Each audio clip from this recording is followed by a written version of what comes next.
వామపక్ష విద్యార్థి సంఘాల ఆధ్వర్యంలో రాష్ట్ర వ్యాప్తంగా బంద్కు పిలుపునిచ్చిన నేపథ్యంలో వరంగల్ ఉమ్మడి జిల్లా వ్యాప్తంగా బంద్ కొనసాగుతుంది. ముఖ్యంగా రాష్ట్ర వ్యాప్తంగా విద్యాశాఖ వ్యవస్థ అలసత్వంపై నిర్వహిస్తూ 10 విద్యార్థి సంఘాలు నిరసనకు దిగాయి.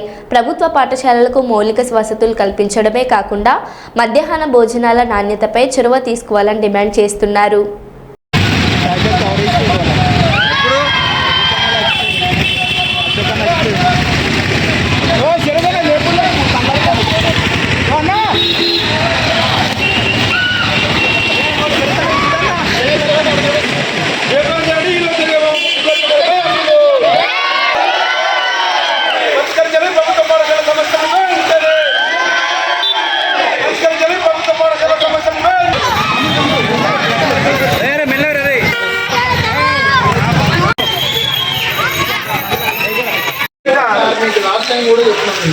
లాస్ట్ ఇయర్ కూడా సేమ్ ఇదే జరిగింది.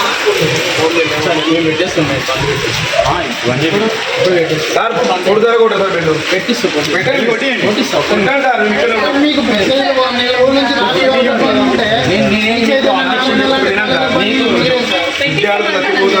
స్కాలర్షిప్ ఫీజు రియంబర్స్మెంట్ కూడా మీరు స్కూల్ పెట్టుకొని నడుచుకుంటా పక్కకున్న కాలేజ్ పక్కన స్కూల్ తెలుస్తలేదా మీకు? తెలిసిన గిట్ల పెడతారు మీరు కూర్చోబడి మేము ఏం చేయాలో చెప్తాం చేసుకుంటాం సార్. మేము మీకు ఫీజు ఉంటే మాకు మాదే ఉంటాయి కదా సార్. మాకు చెప్పు బంద్ చేయండి సార్. బంద్ చేయండి మీరు బంద్ చేయండి. మీకు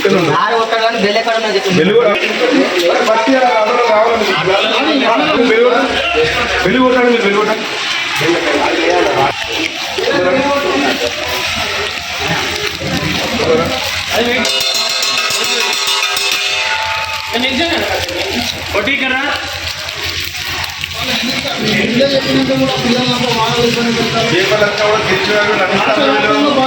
ఒక్కటే సార్ నారాయణ లాంటిదే పని చేస్తుంది. ఒక్కోసారి జరగాలి. విద్యార్థి సంఘాలు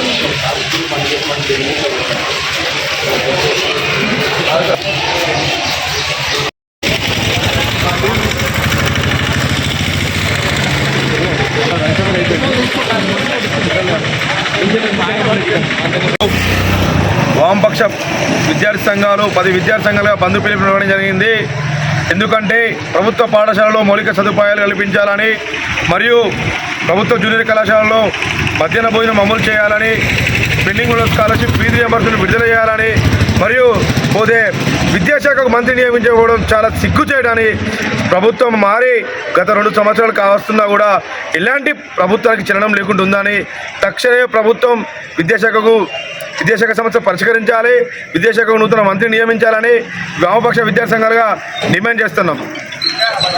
వామపక్ష విద్యార్థి సంఘాల ఆధ్వర్యంలో రాష్ట్ర వ్యాప్తంగా కూడా విద్యా సంస్థలు అదేవిధంగా జూనియర్ కాలేజీలు బంద్కు పిలుపునివ్వడం జరిగింది. దీని ఉద్దేశం ముఖ్యంగా ప్రభుత్వ విద్యారంగ సమస్యలు పరిష్కరించాలి, అట్లాగే ప్రైవేట్ ఫీజులలో దోచుకుంటున్నటువంటి ఫీజుల నియంత్రణ చట్టాన్ని అమలు చేయాలని చెప్పేసి పలు డిమాండ్లతోటి, అట్లాగే పెండింగ్లో ఉన్న స్కాలర్షిప్లు విడుదల చేయాలని చెప్పేసి పలు డిమాండ్లతోటి ఈరోజు రాష్ట్ర వ్యాప్తంగా జూనియర్ కాలేజీలు అదేవిధంగా పాఠశాలలు బంద్కు పిలుపునివ్వడం జరిగింది. అదేవిధంగా వరంగల్లో కూడా ఈరోజు బంద్ విజయవంతం చేయడం జరుగుతుంది. ముఖ్యంగా గత 10 సంవత్సరాల కాలంలో తెలంగాణ రాష్ట్రం ఏర్పడిన నుండి ఇప్పటి వరకు కూడా ఈ తెలంగాణ రాష్ట్రంలో విద్యా వ్యవస్థ మొత్తం నిర్వీర్యమయ్యే పరిస్థితి ఉంది. గతంలో కేసీఆర్ కూడా ఇదే విధంగా అవలంబించాడు. ఇప్పుడు కూడా రేవంత్ రెడ్డి సర్కారు కూడా ఇదే పద్ధతిలో ఉన్నది. ముఖ్యంగా భారతదేశంలోనే ఏ రాష్ట్రంలో కూడా విద్యాశాఖ మంత్రి ఉన్నాడు, కానీ ఈ తెలంగాణ రాష్ట్రంలోనే మాత్రమే విద్యాశాఖ మంత్రి లేకపోవడం సిగ్గుచేటు.